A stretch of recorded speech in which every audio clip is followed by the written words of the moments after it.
Hi, everyone. Father Rob Longbottom here with the good news at St. Paul's School Chapel. And this week, I'm going to be talking about two words, two of the most important words we could ever say to someone. Do you know what those words are? Nope, it's not I'm hungry. It's not please, thank you, though those are very important. These two words are I'm sorry. That's right.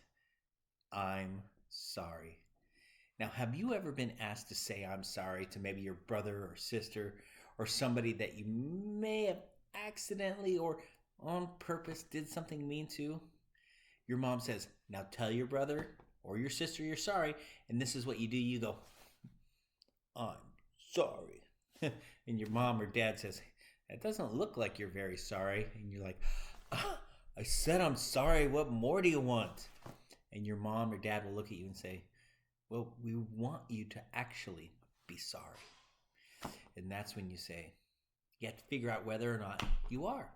And if you are sorry, it's important for you to look at the person and let them know, I'm sorry. In our household, we often try to say why we're sorry. That helps the other person know that maybe we know what we did, and we know that it's important for us to let the other person know that we're sorry because we care about them. Now, in the Bible, sorry is something extraordinarily important for us. And the story that I want to share with you about I'm sorry has to do with Jesus and one of his friends named Peter. Because the night that Jesus was arrested, and the day before he was crucified, he told all his friends, including Peter, and he says, they're going to come arrest me. And every single one of you is going to run away. You're going to leave me. You're not going to be there. And Peter said, never, Jesus. I'm your best friend and I'm never going to leave you. But the time came that night and Jesus was arrested. And guess what? They all ran away. Even Peter wasn't there. But Peter felt bad about this. And so he wanted to see what was happening, where they were taking Jesus. And so they took him to this place. And there was a lot of people around there. And Peter went there to see what was going on. And someone recognized Peter.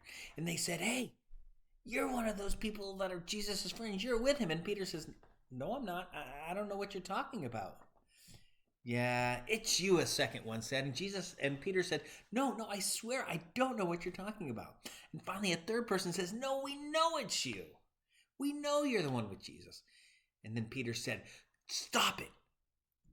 I don't know him. I'm not who you think I am. And at that moment, a rooster crowed. Jesus had told Peter, you think you're going to stay around and stick around, but you're going to run away too. In fact, you're going to deny me 3 times before the rooster crows.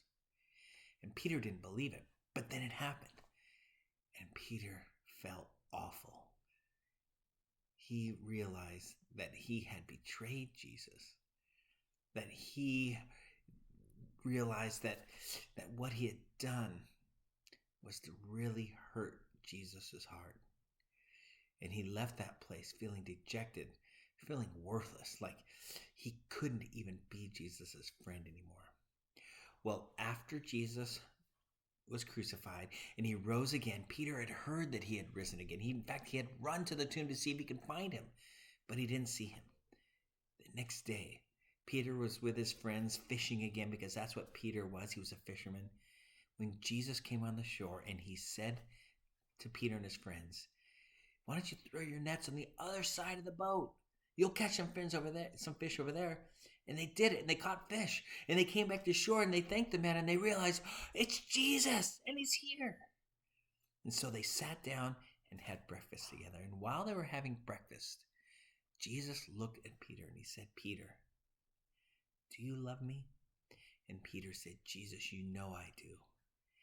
And Jesus looked at him and said, that I need you to know that I forgive you.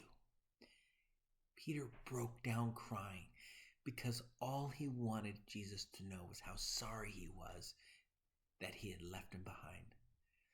But Jesus knew how sorry he was, and he loved his friend Peter, and he wanted his friend Peter to know that he forgave him.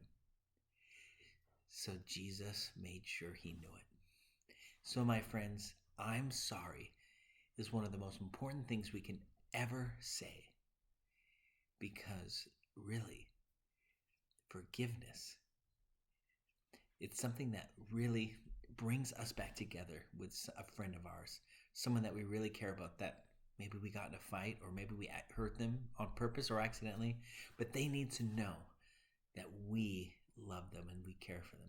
And when somebody knows that you love them and care for them, even when they do something that hurts your heart, then you can be friends again. Then they can say, I forgive you.